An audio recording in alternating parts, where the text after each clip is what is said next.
Assalamualaikum warahmatullahi wabarakatuh. Pekan kedua ini kita akan membicarakan mengenai etika bagi para pekerja IT dan juga para pengguna teknologi informasi. Namun sebelum masuk ke bahasan itu, kita saksikan dahulu animasi berikut ini.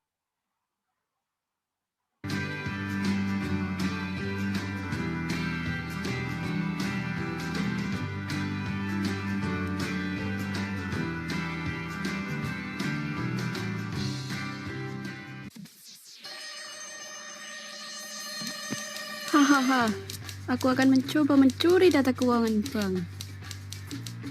Yeha, berhasil. Yes!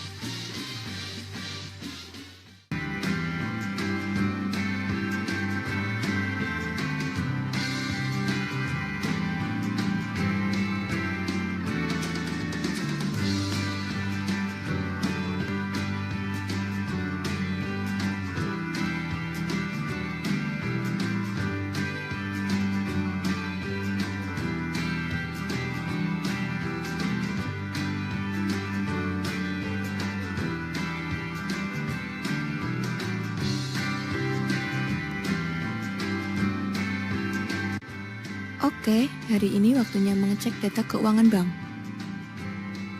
Apa? Semua data keuanganku hilang? Mungkin ada seseorang yang mencurinya.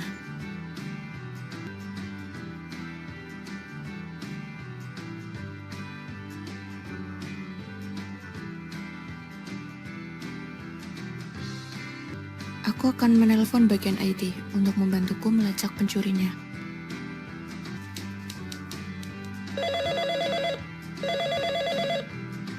Halo, bagian IT? Iya Bu, ada yang bisa saya bantu? Saya ingin Anda melacak orang yang telah mencuri data keuangan di perusahaan kita. Dan segera laporkan ke saya ya. Baik, akan segera saya laksanakan Bu.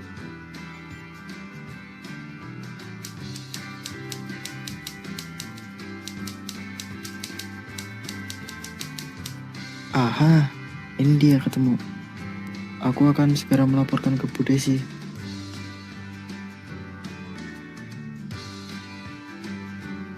Halo, dengan Ibu Desi di sini. Bu, saya sudah menemukan lokasi pelakunya. Kirimkan lokasinya kepada saya sekarang. Dia berada di daerah Jatilawang, Bu. Oke, saya akan segera melaporkannya ke polisi.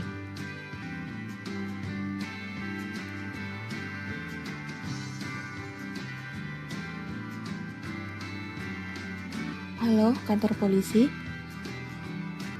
Iya, benar. Apa Anda perlu bantuan? Saya akan melaporkan adanya pencurian data perusahaan melalui internet, Pak.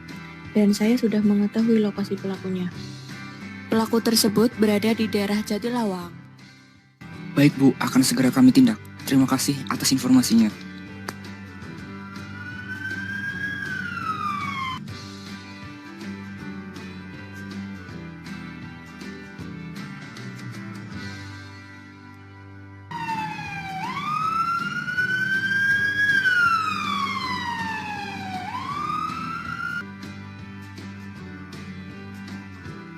Jangan bergerak. Anda kami tangkap.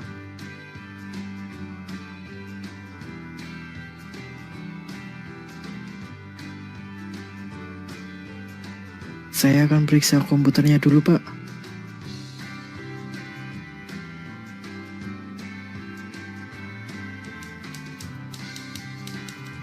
Benar, Pak. Semua datanya ada di sini. Saya sudah menemukannya. Kalau begitu, Anda ikut saya ke kantor polisi. Terima kasih banyak atas bantuannya, Pak.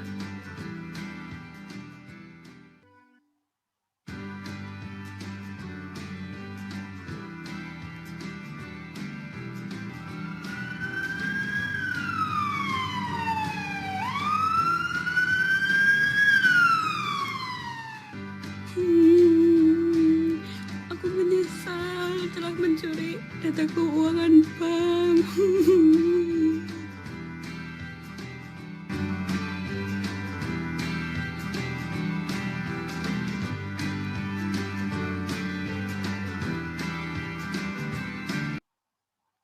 Pertama, kita melihat IT professionals atau para profesional di bidang IT.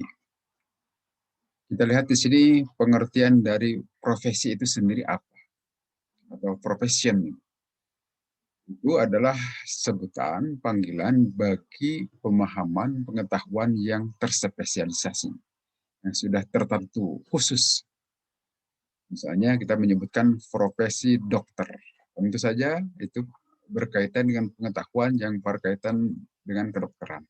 Profesi sistem informasi. Tentu saja adalah profesi yang terkait dengan bagaimana penyelenggaraan dan pengelolaan sistem informasi. Dan berbagai macam lainnya. Nah, tentu saja untuk memperoleh semuanya itu perlu memiliki latar belakang persiapan akademik yang panjang dan juga intensif. Dengan kata lain, biasanya diawali dengan pendidikan dahulu terkait dengan profesi yang terspesialisasi tersebut.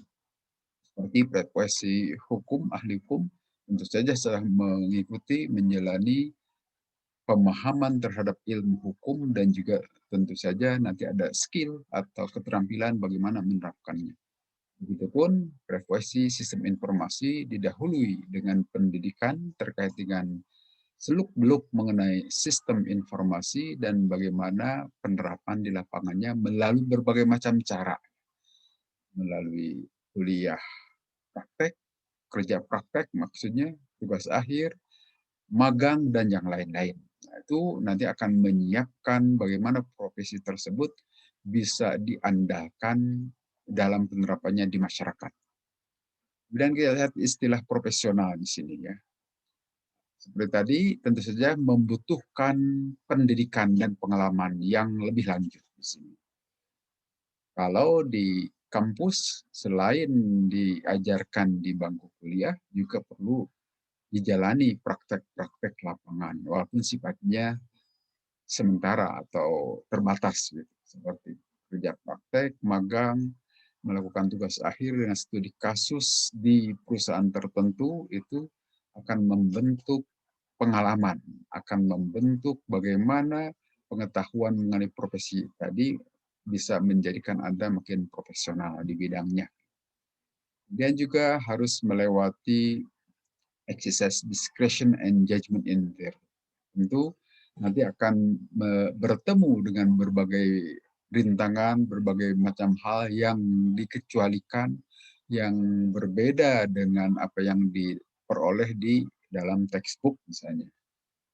Itu semua tentu harus akan dijalani di lapangan, dan si profesional tadi harus bersikap bagaimana bisa saja apa yang terjadi di tataran empiris, di tataran praktis berbeda dengan tataran teoritis. Nah, dalam hal ini itu yang dimaksud di sini. Harus bisa mengkompromikan. Itu butuh jam terbang tentu saja. Dan their work cannot be standardized. Nah, kadang-kadang tidak bisa distandarkan dalam hal ini dalam kejadian luar biasa tadi. Tapi dalam keadaan sifatnya normal, itu tentu adalah normatif. Ya. Nah, keadaan normatif ini kadang-kadang juga seperti disebutkan di sini terjadi diskresi. Ada kejadian di luar keumuman. Semuanya itu harus dihadapi oleh siapa? Si orang profesional tadi. Kan? Kemudian jelas dalam hal ini harus berkontribusi untuk kepentingan masyarakat. Untuk bagaimana mendidik, memberikan nilai tambah terbaik bagi para masyarakat. Demikian juga harus bekerja sama dengan profesional-profesional yang lain. Dengan demikian juga kita harus berkenalan, mengenal profesi-profesi di luar profesi yang kita geluti. Supaya terjadi saling kerjasama, saling menghargai peran dan kewajiban masing-masing, termasuk hak-haknya juga di sini. Carry special right and responsibilities. Ini hak dan kewajiban dari masing-masing, tentu karena kita akan berinteraksi dengan profesi-profesi di luar profesi kita.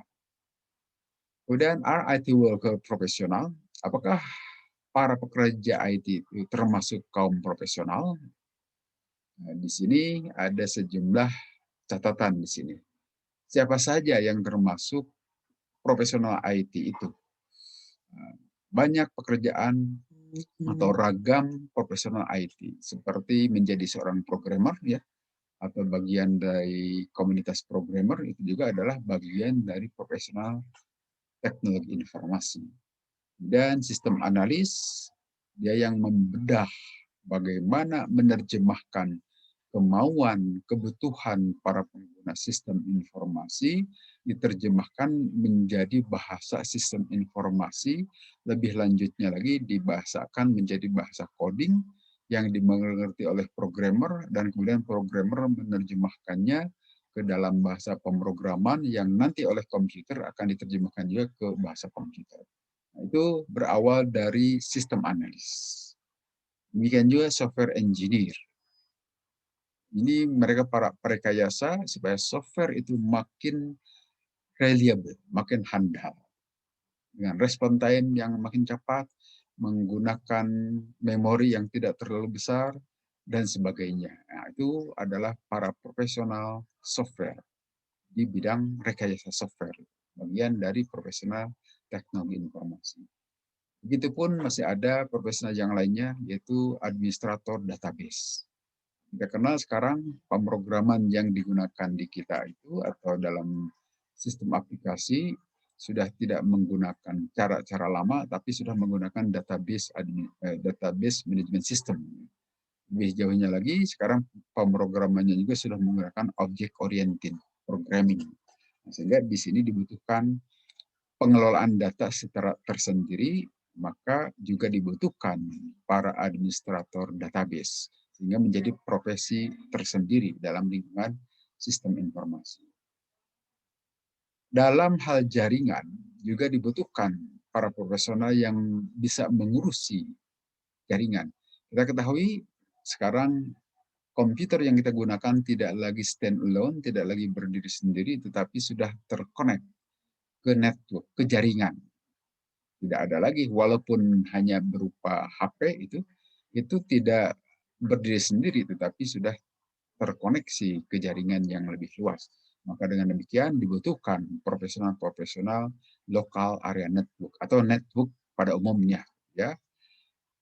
Lebih jauhnya lagi, tentu semua profesional tadi itu perlu ada yang mengatur, perlu ada yang mengelola, perlu ada yang mengarahkan. Nah, mereka atau profesional yang mengurus bagian-bagian tersebut sehingga menjadi satu kesatuan irama yang harmoni supaya cara kerja semuanya itu baik, menghasilkan hasil yang baik, menghasilkan resultante yang positif, tidak nol atau bahkan negatif, perlu ada Chief Information Officer. Itu yang menjadi dirijen bagi semua profesi-profesi di lingkungan sistem informasi. Dan sebetulnya masih banyak lagi juga profesional yang terkait dengan para pekerja teknologi informasi. Di sini hanya sebagian kita sajikan, walaupun masih ada kemungkinan yang lain. Kemudian kita lihat di sini, perubahan layanan profesional dalam industri.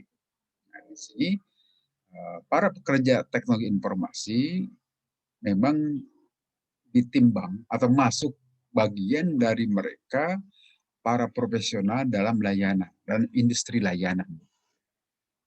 Mereka dimasukkan sebagai kelompok profesional di samping profesional yang lain.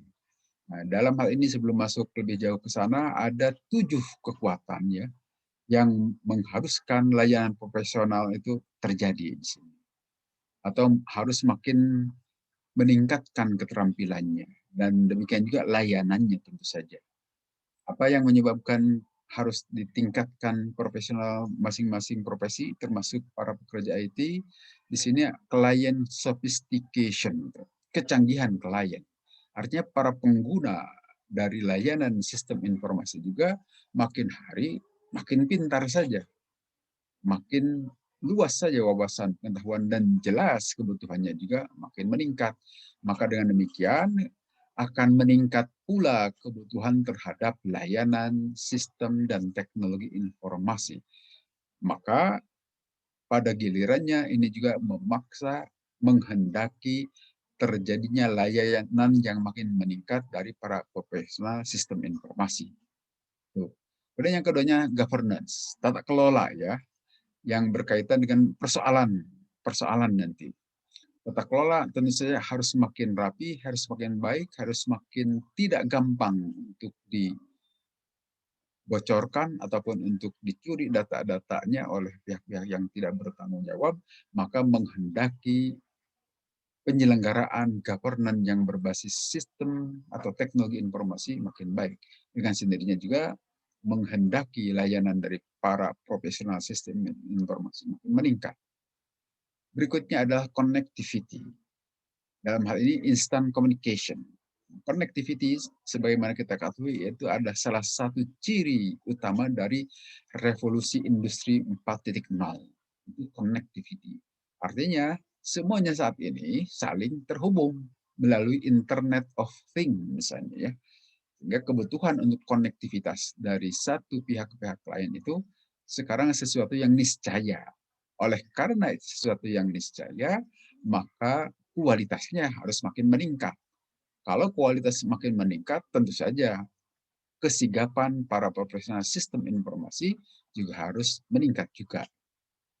Berikutnya adalah transparansi. Dalam hal ini, view work in progress in real time. Kita ketahui sekarang apa yang terjadi di tempat yang jauh pada saat yang bersamaan kita bisa tahu, bahkan bisa menyaksikan keterjadian itu.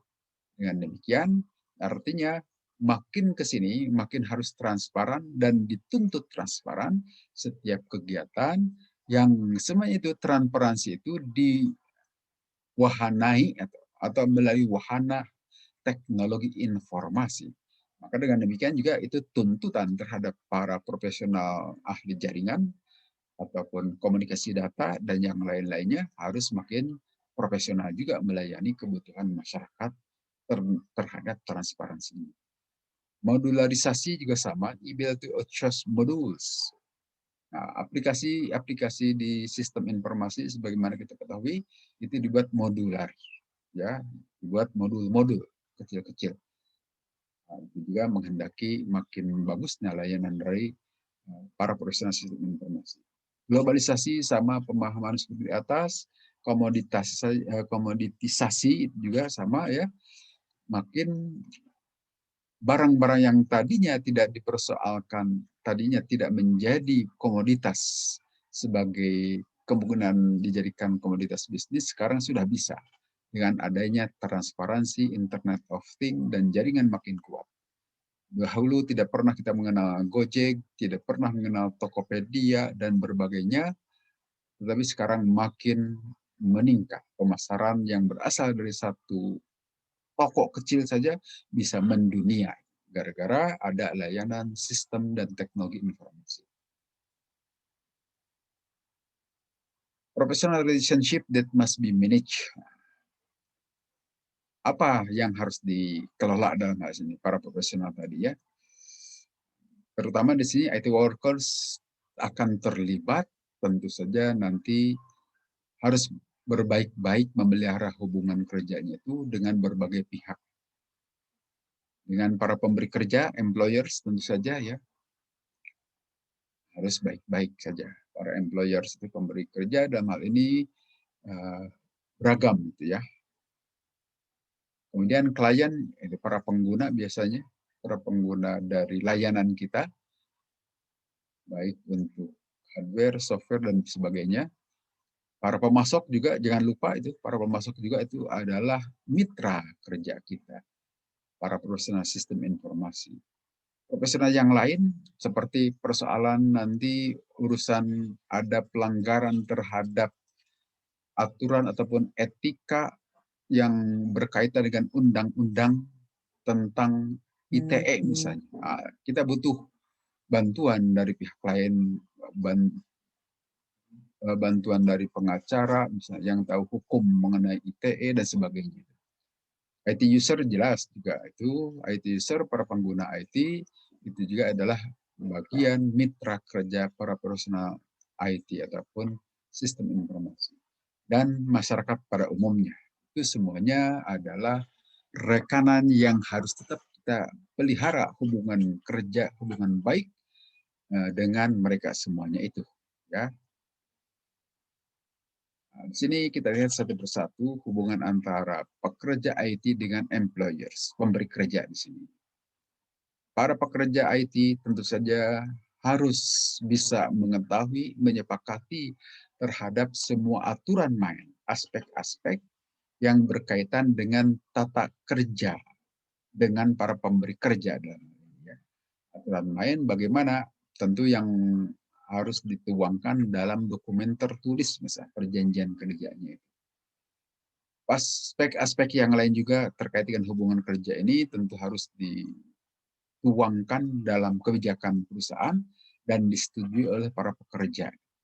Biasanya kalau di dalam sebuah perusahaan itu antara serikat pekerja dan pemberi kerja, dalam hal ini manajemen perusahaan, harus dibuat sebuah PKB, yang artinya perjanjian kerja bersama. Jadi itu di situ akan ada atau harus ada ketentuan aturan main bagaimana tata kelola kerja antara para pekerja dengan pemberi kerja. Demikian juga terkait dengan persoalan lembur misalnya, ya, overtime itu harus didefinisikan karena jam kerja secara reguler itu sudah ditentukan. Katakanlah 8 jam kerja sehari. Kalau melebihi jam kerja yang sudah ditentukan, tentu harus ada ketentuan pengupahan yang berbeda atau ada ketentuan lain tentang kelebihan jam kerja.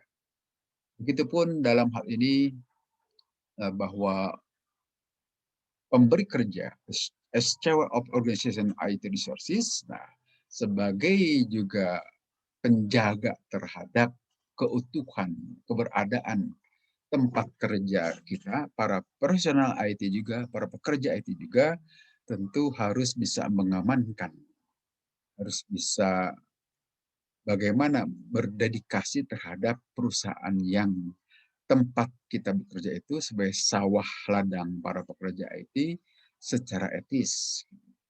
Harus bekerja dengan menggunakan etika, berakhlak. Gitu, dalam hal ini, ya. Misalnya dalam hal software piracy, pembajakan software, hati-hati di sini.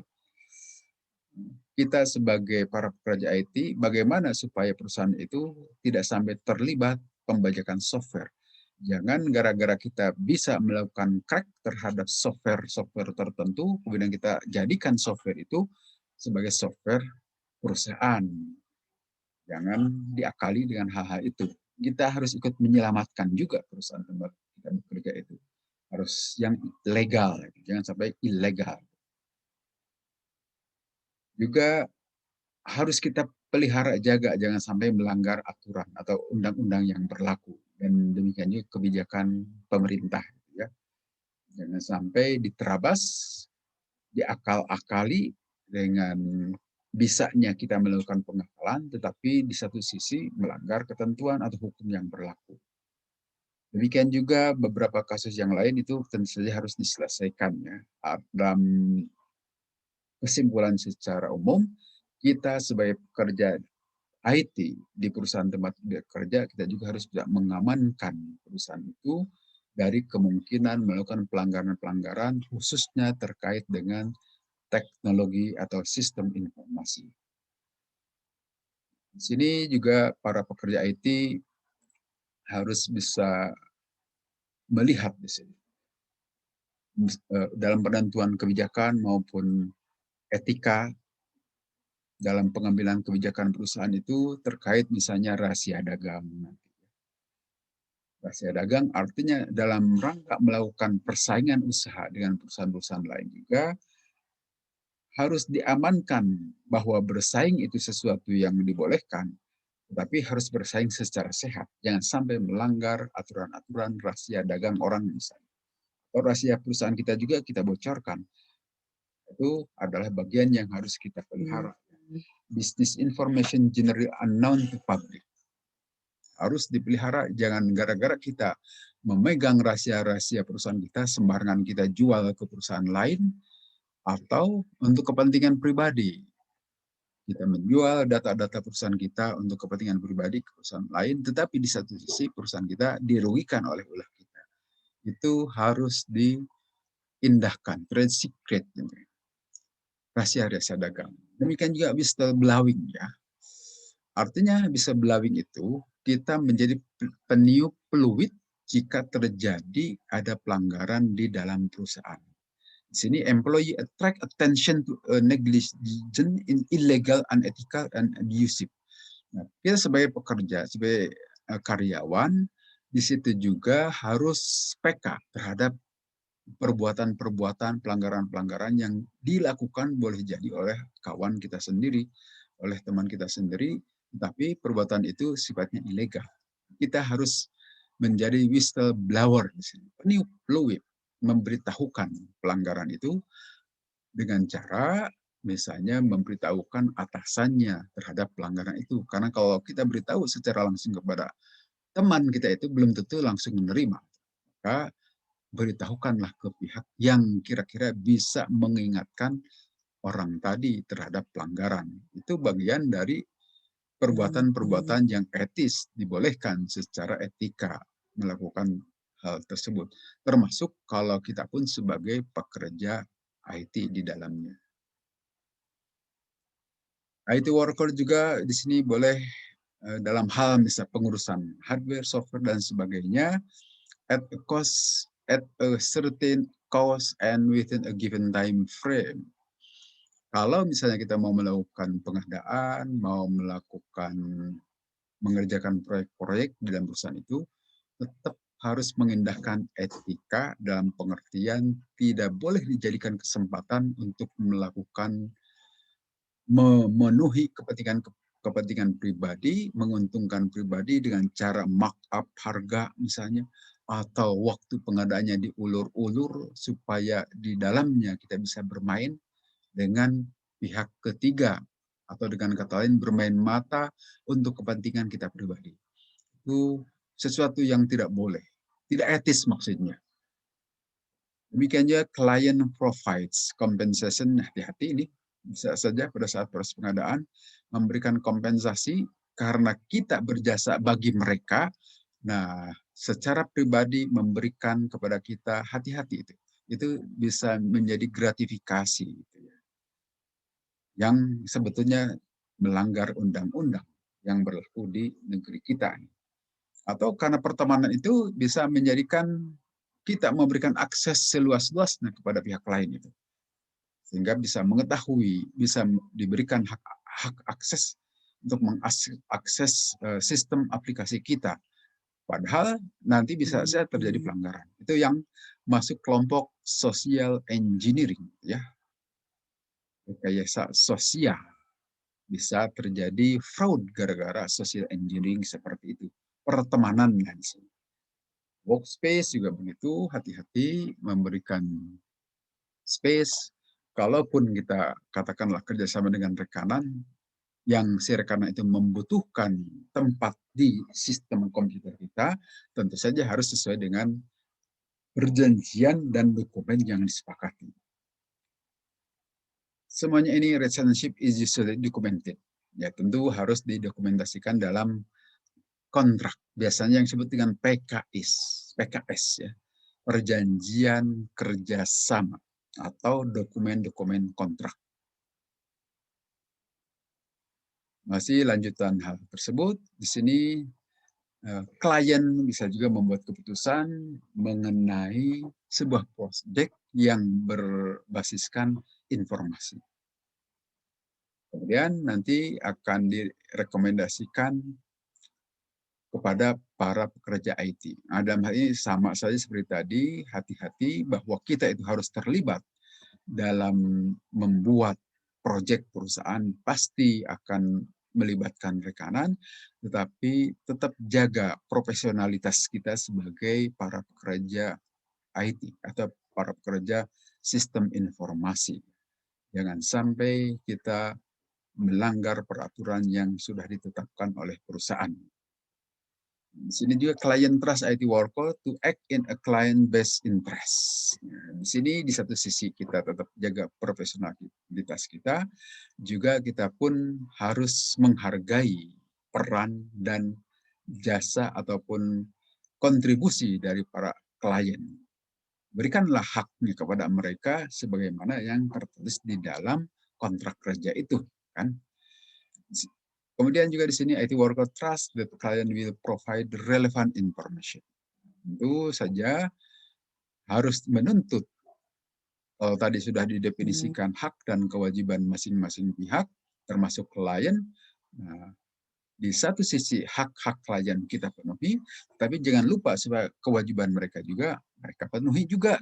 Kita ingatkan juga kepada mereka. Gitu.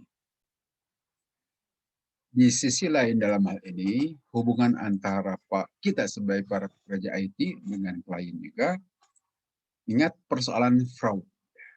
Artinya fraud itu merupakan crime di sini.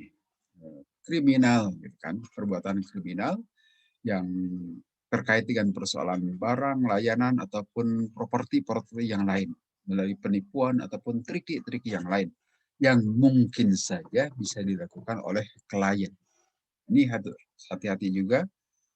Dengan kata lain, kita harus sekali lagi ini dibutuhkan sikap profesionalitas kita. Bagaimana menghadapi semuanya itu? Termasuk di sini misrepresentation, ya, salah pengertian dari pihak-pihak klien, misstatement gitu, atau incomplete statement, tidak lengkap pernyataan-pernyataan dalam dokumen kontrak, gitu. Itu juga harus diperhatikan dengan sebaik-baiknya, karena kalau katakanlah pada kesempatan perjanjian secara lisan itu sudah jelas terdefinisi hak dan kewajiban masing-masing, tetapi begitu dituangkan dalam dokumen tertulis jadi berubah, gitu kan. Apa yang disepakati pada saat perjanjian secara lisan. Nah, itu juga hati-hati, perhatikan, kalau terjadi bisa membahayakan di kemudian hari. Itu yang dimaksud di sini. Demikian juga breach of contract, ya, pembatalan kontrak itu sendiri. Nah, ini tentu saja di dalam perjanjian kerjasama dalam kontrak harus tertuang kapan kontrak ini akan batal jika beberapa item disebutkan di sana. Ya, tergantung perjanjian yang dilakukan antara kedua pihak. Jika salah satu dari item itu dilanggar oleh masing-masing pihak, maka dengan sendirinya juga akan membatalkan kontrak kerjasama itu. Tentu saja di situ ada batasannya. Sampai seberapa besar pelanggaran yang dilakukan, yang mengakibatkan kontrak itu batal. Ada hitung-hitungannya. Nah, semuanya itu harus dituangkan di dalam kontrak. Dan itu menjadi pedoman bagi kita sebagai para profesional IT untuk menjalani kerjasama beserta klien. IT project are joint effort in which vendor and customer work together. Nah, ini pun menjadi hal yang harus diperhatikan oleh kita, karena proyek-proyek IT itu merupakan joint effort, kerjasama yang dilakukan antara vendor, kemudian customer juga terlibat di dalamnya. Bisa jadi di dalamnya ada kita sebagai para profesional teknologi informasi. Itu juga harus diindahkan maksudnya. Berikutnya adalah hubungan antara para pekerja teknologi informasi dengan para pemasok. Artinya seperti tadi disebutkan, tidak mungkin kita tidak terlibat dengan profesional atau para rekanan yang lain. Mesti akan terlibat. Nah, dalam hal ini, develop good working relationship with supplier. Kita pun harus bekerja sama dengan para pemasok. Karena tanpa pemasok, ya kita pun tidak bisa bekerja secara baik. Dalam hal ini, to encourage flow of useful information and ideas to develop innovative and cost-effective ways of using the supplier. Harus kerjasama dengan baik, terutama dalam memberikan informasi kepada para supplier supaya apa yang dibutuhkan oleh kita diterjemahkan oleh para pemasok tadi juga dengan benar. Jika informasi dari kita tidak jelas, katakanlah speknya tidak begitu jelas, tidak begitu terang, maka bisa jadi barang yang dikirim ke kita, yang di-deliver ke kita juga tidak memenuhi spek yang kita maksudkan. Maka lakukan itu by dealing fairly with them. Secara fair saja, jujur saja, terbuka saja, ya. Bahwa apa yang harus dipenuhi itu speknya, tegaskan dengan harga yang jelas juga, jangan sampai tidak jelas dan harga setelah barang di-deliver baru dinegosiasikan harganya. Itu bisa menimbulkan masalah.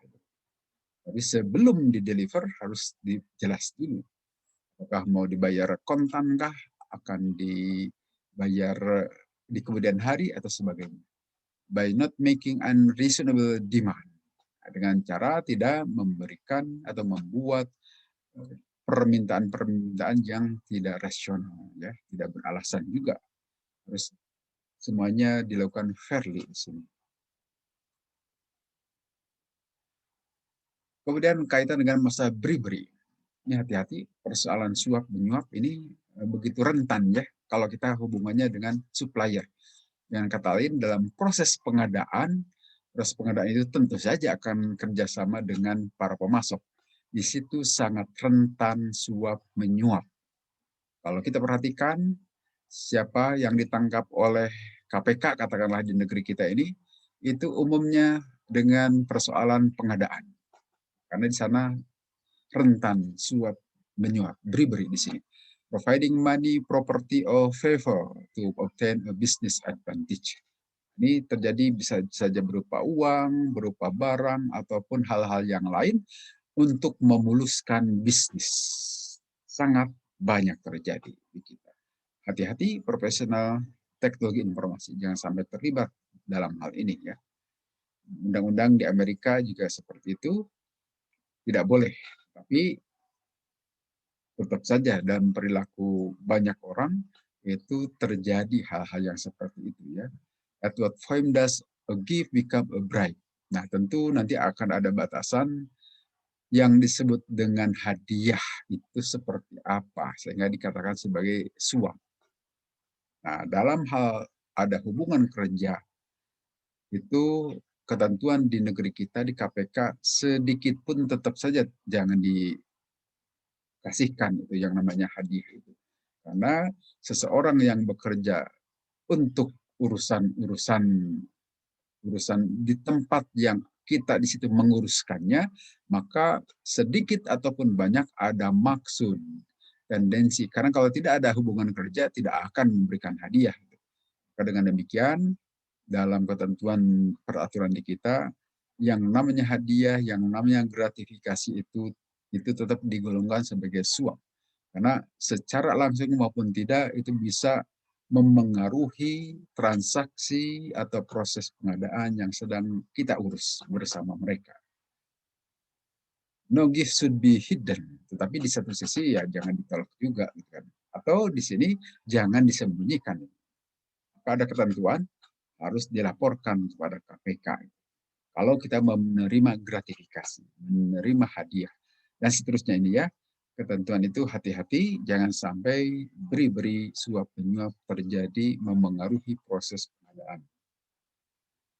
Kalau kita hubungan kerja dengan profesional yang lain juga, itu harus ditimbang juga.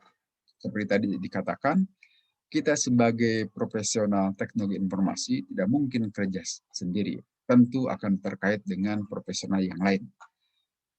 Terkait dengan undang-undang ITE misalnya di negeri kita, tentu akan terkait dengan profesional kepolisian, akan terkait juga dengan profesional hukum, dan profesional pembuktian barang-barang yang lain, tentu saja itu tidak mungkin tanpa melibatkan mereka.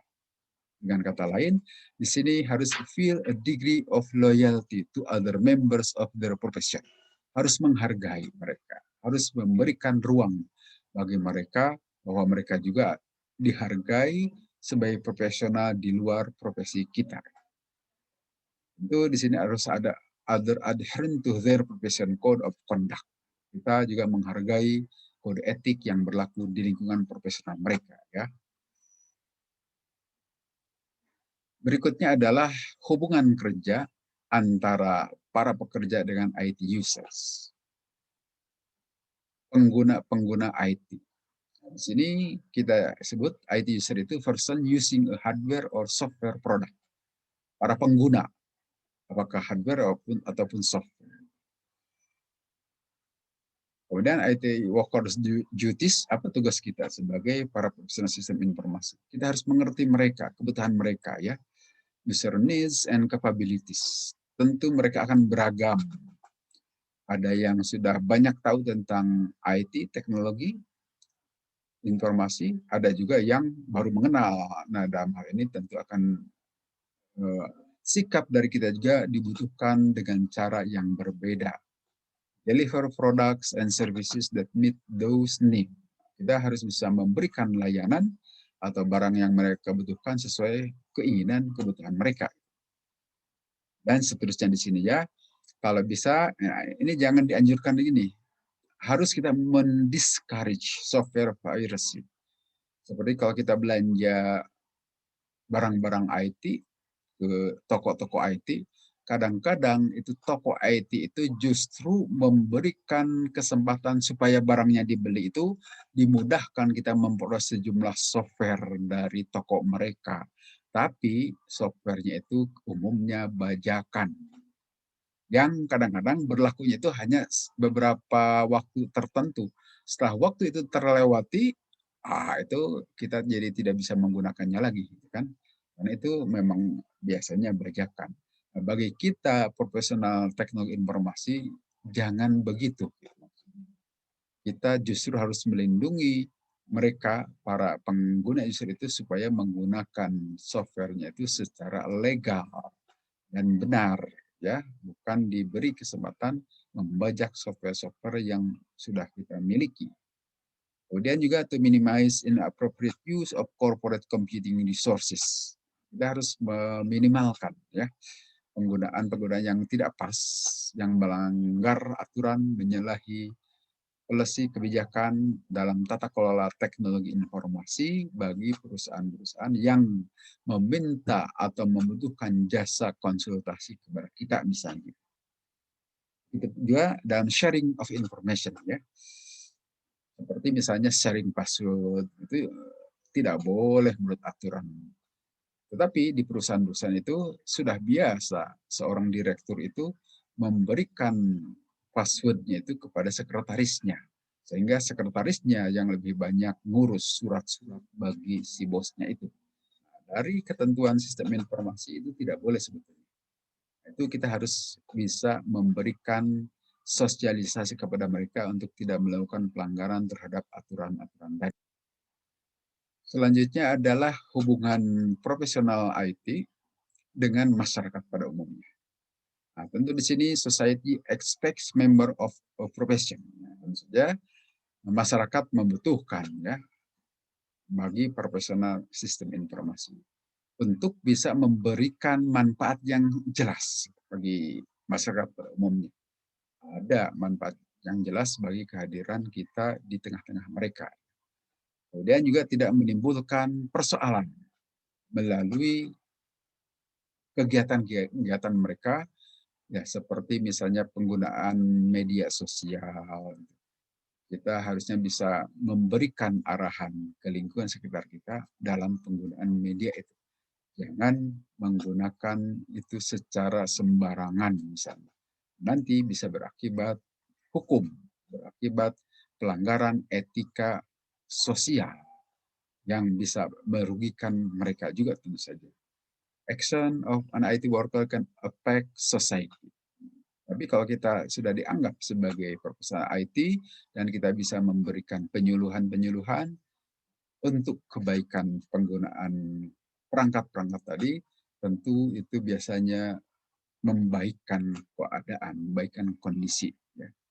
Professional organization provide codes of ethics to guide IT workers action. Nah, kita tentu saja biasanya bernaung di bawah profesional profesi kita sendiri, kita tentu saja memiliki kode etik yang harus dipatuhi sebagai anggotanya. Asosiasi misalnya, asosiasi para profesional sistem informasi tentu saja akan di dalamnya ditentukan aturan main bagaimana berorganisasi dan memberikan jasa kepada masyarakat dan apa yang boleh dan tidak boleh dilakukan, diperlihatkan kepada klien-klien kita. Di sini sekarang kode etik profesional adalah suatu pernyataan yang sangat prinsip dan nilai-nilai utama yang mendasar bagi kelompok kerja tadi, katakan profesional sistem informasi. Di dalamnya mengandung tentu saja aturan-aturan organisasi yang harus diikuti dan juga aturan-aturan juga prinsip-prinsip bagi para anggota di organisasi tadi untuk dikerjakan ataupun harus tidak dilakukan. Itu adalah kode etik profesional. Kemudian juga di dalamnya mengandung komitmen untuk memberikan pendidikan, sosialisasi kepada mereka yang berada di lingkungan profesi tadi.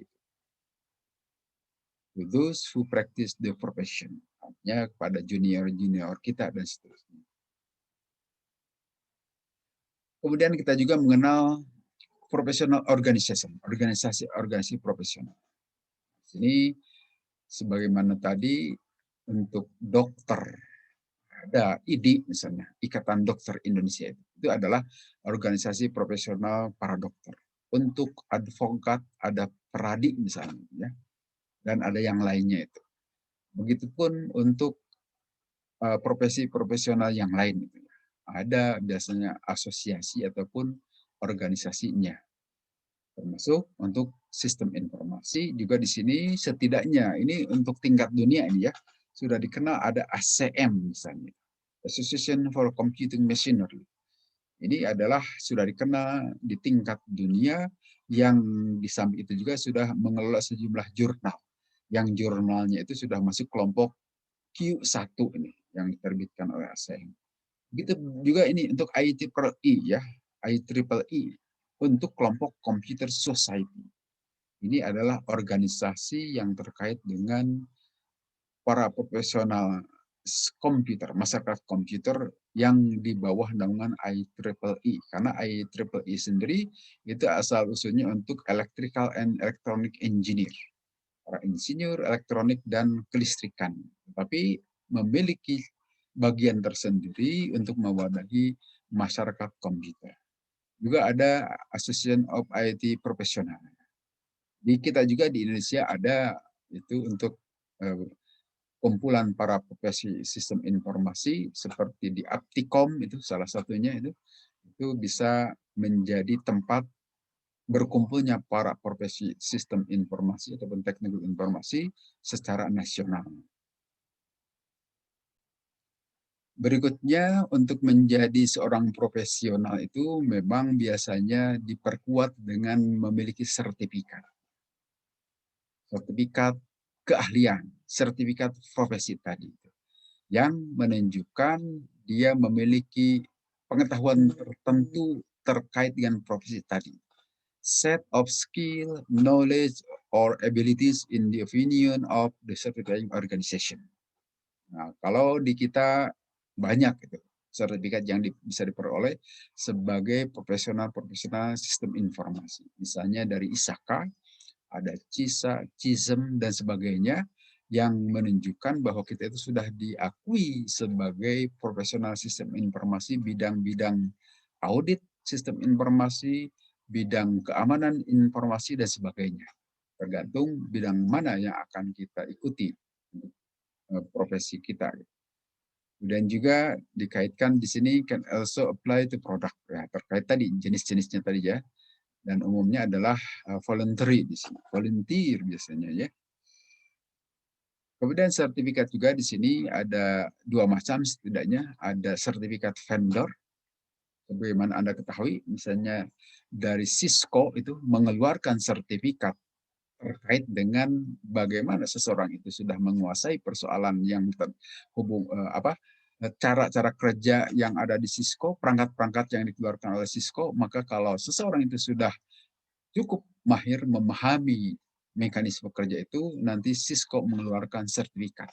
Seseorang itu wajar, pantas diberikan sertifikat terhadap perangkat-perangkat Cisco misalnya gitu ya, dan yang lain-lainnya juga.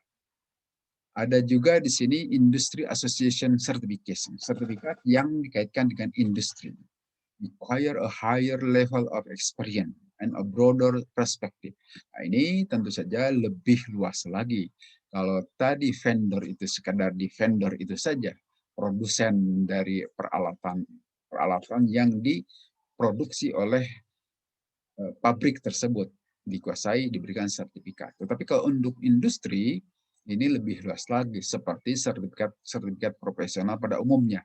Misalnya tadi CISA, itu adalah untuk industri melakukan audit terhadap industri-industri teknologi informasi atau perusahaan-perusahaan yang di dalamnya menyelenggarakan layanan sistem dan teknologi informasi, maka perlu diaudit oleh mereka yang memegang sertifikat CISA dan sebagainya.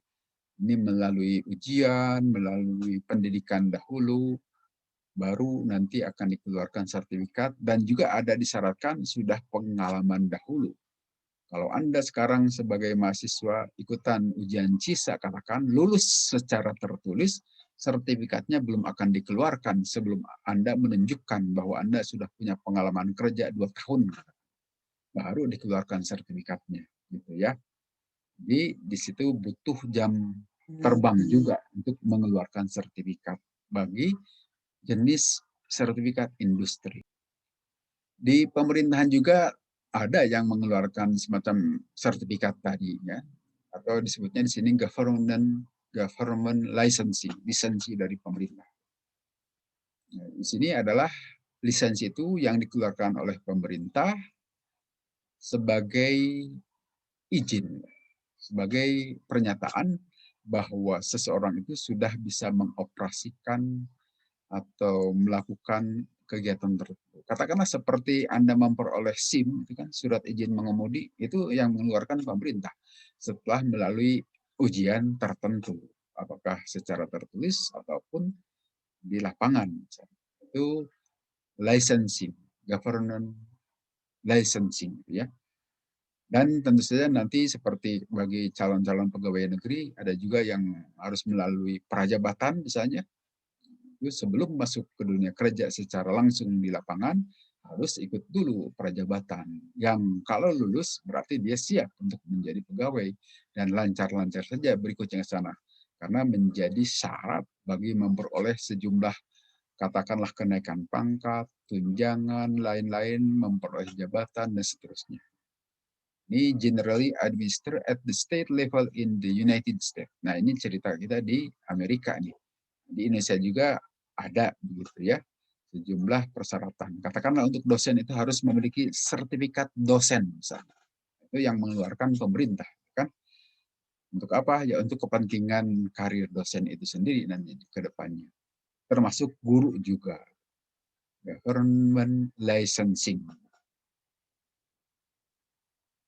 Sama itu case of licensing IT worker. Untuk pekerja IT, ya memang secara khusus untuk para pekerja IT, pemerintah kalau untuk kasus Indonesia nampaknya belum mengeluarkan. Tetapi boleh jadi ke depannya bisa dikeluarkan. Seperti sekarang kan sudah ada BRTI, Badan Regulasi Teknologi Informasi. Ke depannya bisa saja mengeluarkan sertifikat juga atas nama pemerintah. Sehingga nanti Anda untuk memperoleh atau untuk memperoleh karir, naik jabatan tertentu, karena sifatnya itu lebih luas, mencakup kepentingan negara di dalamnya, boleh atau bisa saja harus memiliki sertifikat yang dikeluarkan oleh pemerintah melalui BRTI katakan. Ya. Tapi sampai saat ini itu belum ada kebijakan seperti itu. Yang tidak menutup kemungkinan nanti di depannya bisa saja di depan ditentukan harus memiliki lisensi tadi. Di sisi yang lain juga ada malpraktek terkait dengan profesional IT. Ini artinya di satu sisi ini kewajiban-kewajibannya, tetapi pada saat menyelenggarakan kewajiban bisa saja terjadi penyimpangan-penyimpangan. Di sini salah satu negligent, not doing something that a reasonable person would do. Artinya di dalam hal ini tidak mau melakukan sesuatu yang seharusnya dikerjakan atau mengerjakan sesuatu yang seharusnya tidak boleh dikerjakan. Itu penyimpangan. Artinya seperti tadi, katakanlah kita kerjasama dalam sebuah perjanjian, proyek. Di situ kan ada ketentuan apa yang harus dikerjakan, apa yang boleh dikerjakan. Tetapi kenyataan di lapangan sebaliknya. Itu masuk kelompok negligent.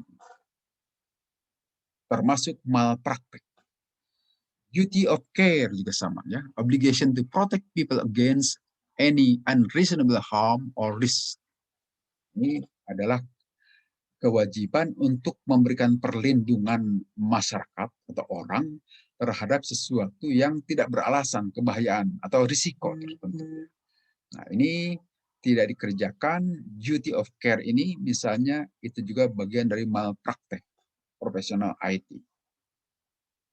Kemudian juga profesional malpraktek yang lain itu who breach the duty of care of liable or injuries that their negligent causes. Dia sembarangan melakukan pembatalan terhadap tugasnya itu yang sebetulnya merupakan kewajiban. Karena ada kepentingan-kepentingan lain di balik itu, kepentingan pribadi katakan. Tetap itu juga merupakan malpraktek, penyimpangan yang harus dihindari, yang harus hati-hati karena boleh jadi berakibat hukum nanti ya, pelanggaran hukum yang jika itu terbukti sebagai pelanggaran hukum ada sanksinya. Berikutnya IT user, para pengguna teknologi informasi. Dan di sini employees ethical use of IT is an area of growing concern because of increased access. Nah, di sini penggunaan secara etis para pegawai, para employee di sini terhadap teknologi informasi tumbuh terus gitu kan, menjadi sesuatu yang harus diperhatikan juga. Misalnya penggunaan personal computer, ya tentu saja saat ini bukan personal computer lagi, mungkin ke laptop itu makin mengecil. Nampaknya perusahaan-perusahaan di kita sekarang sudah memberikan fasilitas kepada semua karyawannya untuk memiliki laptop. Karena semua pekerjaan untuk di kantor tadi, kerja di kantor itu dilakukan melalui laptop itu. Nah, dalam hal ini akses itu jadi terbuka sehingga dituntut bagaimana supaya pengguna teknologi informasi ini tidak menyalahgunakan kewenangan atau tugas yang sudah diberikan perusahaan kepada mereka.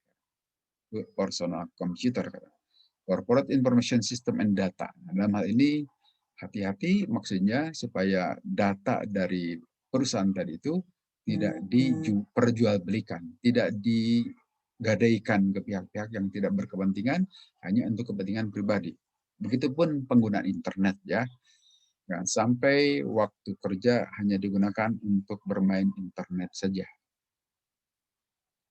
Common ethical issues for IT user. Ini beberapa yang terkait dengan isu-isu etis terkait para pengguna IT.